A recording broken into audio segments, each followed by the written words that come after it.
myself Nalini from Davangere district, Karnataka. My company name is Charlie Authentic and my brand name is Charlie.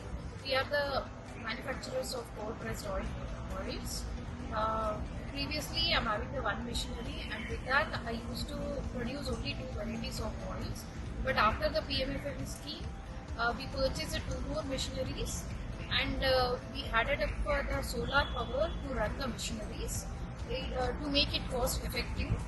And with the power by using the solar power, we are running the machineries, and we are producing 9 varieties of oils like groundnut oil, coconut oil, sunflower oil, safflower oil, sesame oil, mustard oil, almond oil, and flaxseed oil. With the help of this PMFM scheme, I increased the number of oils. My production was increased, and my sales was doubled. Thank you for the Ministry of Food Processing Industries for encouraging the people towards the food processing units, and also thank you for encouraging the women to be independent.